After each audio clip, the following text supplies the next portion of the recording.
Panelists and economics editor, co-author of the daily Breitbart Business Digest. Steve Moore, host of More Money, WABC Radio, co-author of The Trump Economic Miracle with Art Laffer. Gentlemen, welcome. Steve Moore, I mean, I'm just saying, here they go again. You know what I mean? I mean, Chad Pergram is reporting it accurately. The problem is the facts are not good. And here's the thing. I want to start off right away. I do not understand. I mean, Senator Crapo has said it. Maybe we'll run the tape before this segment's over. Senator Crapo said it. We captured it last night on tape. The budget committees create their own baseline. They do not have to rely on the CBO. The CBO has to score there. And the policy baselines should be scoring tax policy, tax extensions as neutral. All right? Byron Donald said this last night. They're neutral scoring, and they're not doing it. And as a result, they're jeopardizing the whole package, Steve, and it's driving me moderately crazy.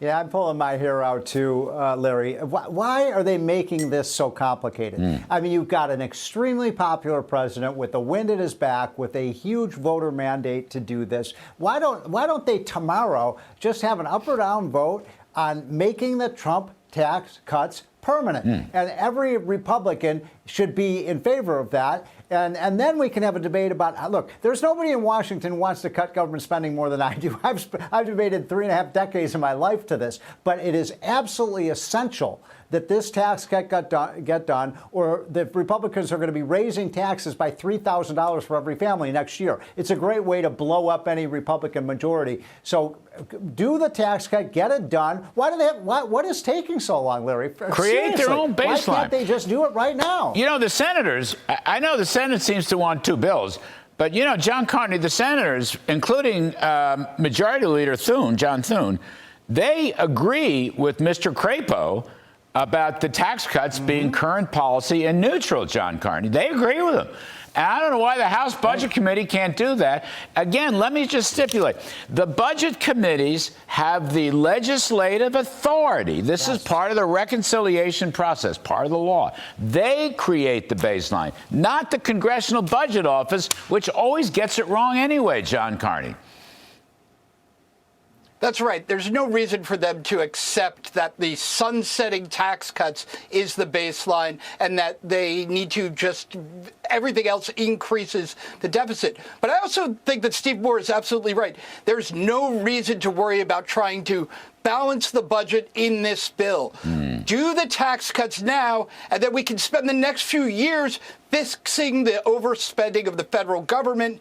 We have to get the tax cuts in right now. As soon as people start to fear that that's not coming through, we will see an economic calamity occur. Yeah, you should have heard Newt Gingrich last night. Can I add something to that, Larry? No, but Newt Gingrich last night talked about the economic calamity and the political calamity, okay? That was Newt's point. It is. 2026 could be a political calamity if they keep waiting and waiting or just don't get it done at all, Steve. I mean, if that's what you were going to say, please go ahead, say it.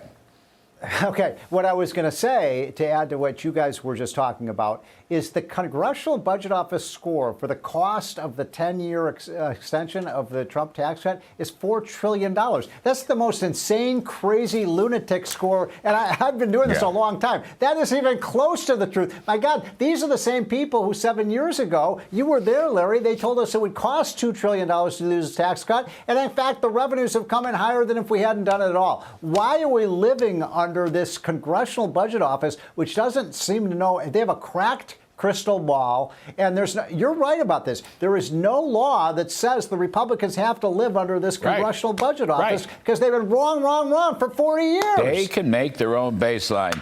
John Carney, remaining time, reciprocal trade policy, John Carney, reciprocal trade. I kind of think this is right up your alley, but give us a little hint.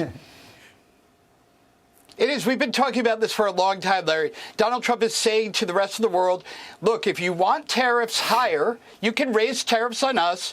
If you want tariffs lower, cut tariffs on us. It's very easy. This is actually a path towards free trade. It's not a path towards a trade war. It's a path towards trade peace. Steve Moore, give me a quickie. I don't think this is your favorite thing in the entire world. Go ahead, Steve. No, actually, I hate the steel tariffs. I think those are counterproductive. But I do think that you guys are right, that this could actually lead to freer trade and fairer trade by forcing these other countries to lower their tariffs. And I believe that if Trump does this, China and Canada and Mexico will lower their tariffs because they'll have to.